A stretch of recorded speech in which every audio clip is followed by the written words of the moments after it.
G'day and welcome to the world of luxury African wildlife safarying. I'm in the Maasai Mara at one of Kenya's top 10 safari lodges, having the time of my life. And in this video, you'll get an idea of what it's like to stay in stunning accommodation with fine dining, private guides, luxury safari vehicles, and outstanding wildlife sightings, often all to yourself. If you've always wanted to do Africa but thought you had to rough it in two-man tents with bucket showers and no home comforts, think again. You're in for quite a shock. Let's get started. That's great. Having spent 5 nights at the Olare Mara Kempinski, we're now off on a 2-hour jaunt across the Mara to our second camp. We've got about 15 minutes to go before we get to our next camp, but we've stopped at this quaint little shopping area in a very small town, and Bree is now going to town here buying several shukas, which are the rugs that we drape over ourselves in the back of the safari vehicle. So here we got the Maasai shukas that the local people wear, and they each cost about 700 Kenya shillings, $5 US. After a couple of hours drive, we've finally arrived here at our second camp, the Bateleur camp. And a Bateleur is an eagle.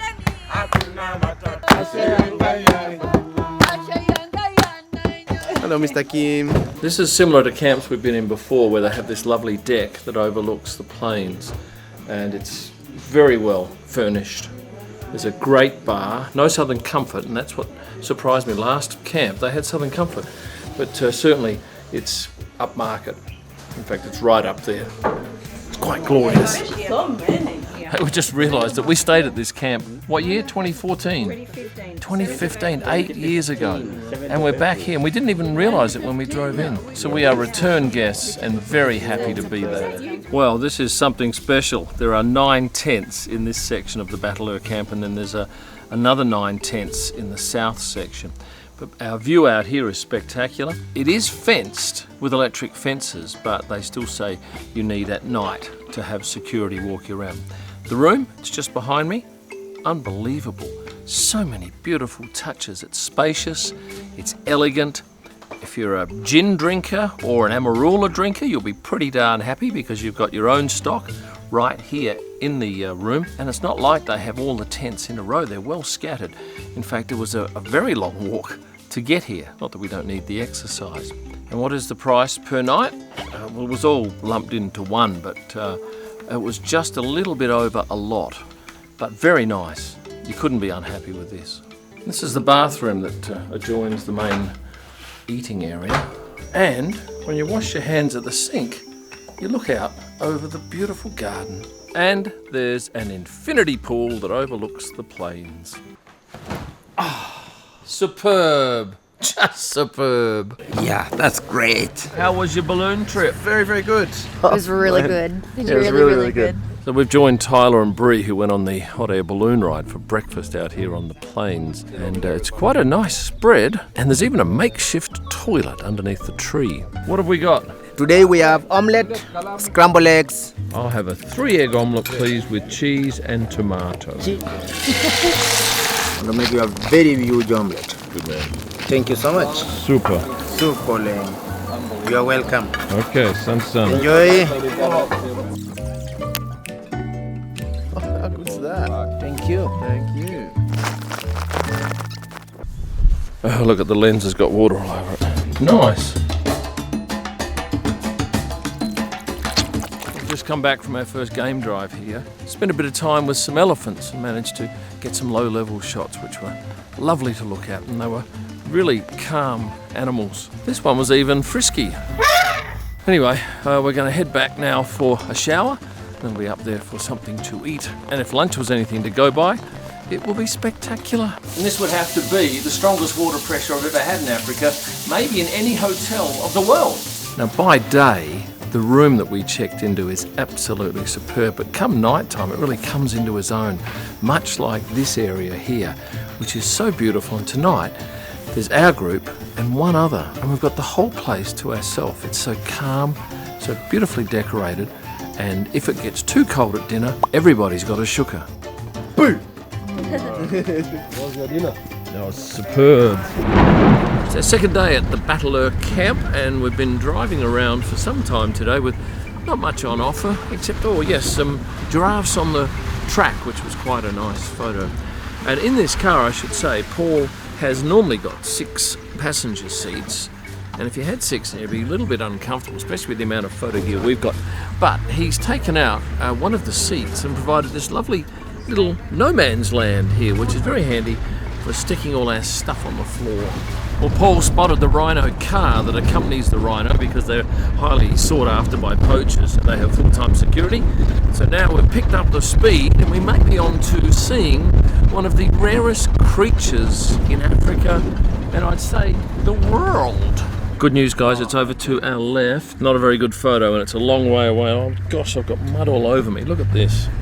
I think it's probably going to go in deep. Might come out in the afternoon. Anyway, we saw it from a distance. Well, apparently there's a small track that might be useful to us. We're going to investigate, but now we're bogged. Nope, we're out.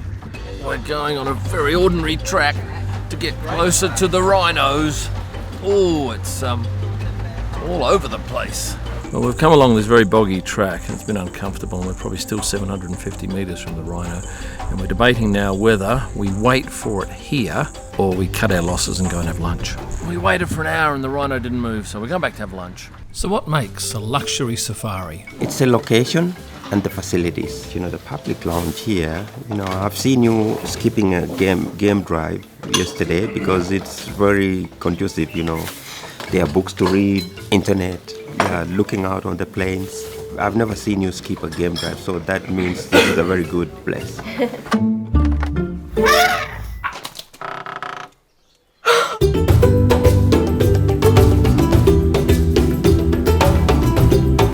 It's day 3 at this magnificent camp and we've decided to stay in, have breakfast and then go out a little bit later in the hope of seeing a rhino that evaded us yesterday.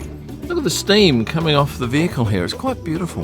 One thing we've always done is to, where possible, get a private guide. And we've always used Paul Kirui. He's one of very few gold guides in Kenya and it means that he comes with quite a network and stops regularly to speak to people and get tips, and that can result in far better sightings. Paul's networking has paid off because the people we just spoke to said that there's a lion along this very slippery, slushy track. Our lion's gone into some deep country, so we're going to abandon that and go and look for something else now. Another consideration about safaring is the vehicle you sit in, because you'll be in it for probably 8 or 9 hours a day. It needs to be comfortable, and the one that Paul has here, this Toyota Land Cruiser, is just joyous.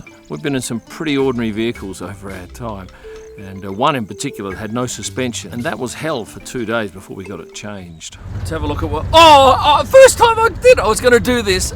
Was 10 times. Look at that. 300,000 subscribers. Thank you to you if you are one of those. Yeah, that's great. Here's a first. We've got a fish in a puddle on the road. That's huge. I've absolutely loved my time here in Kenya, but today we're heading off to Tanzania, so come with me. We're in Tanzania now and we're going to head back to Kenya. Our lengthy drive has paid off. We've found a male cheetah on a termite mound looking down towards Tanzania. Maybe it'll hunt. Just seen some fighting giraffes and a nice reflection shot. Yeah, that's great. And when you pay extra for a good guide, you get things like this Wembley mount, which photographers will be well appreciative of. It's a big mouthful, mate. It's going to swallow this whole frog. Frog almost gone. Oh my gosh. That's a fair effort. I reckon. Well, this hammerkop just had a lovely meal of one live frog. It's a hammercock or a hammerkop? Hammerkop. K-O-P. I think he's feeling pretty impressed with himself. So there's so many things that cannot be repeated. Yeah, this was my favorite. And you know, these giraffes were going this way, and then some hard boys scared them. Then they came back, more tight. So lovely. Yes. So this is the book. It's a beautiful book. Yes. Nice photos. We'll have a look later. We've just got back into the room on our final afternoon here at Bateleur camp, and the curtains are closed. And I've come in here, and the staff have run the bath and left this note. That's great.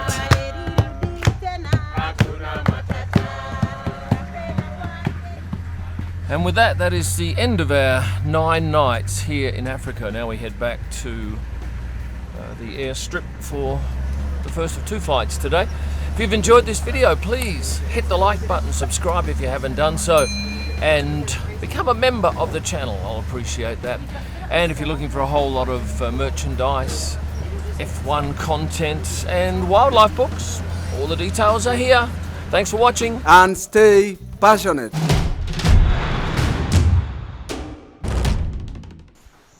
Oh, walk straight into that.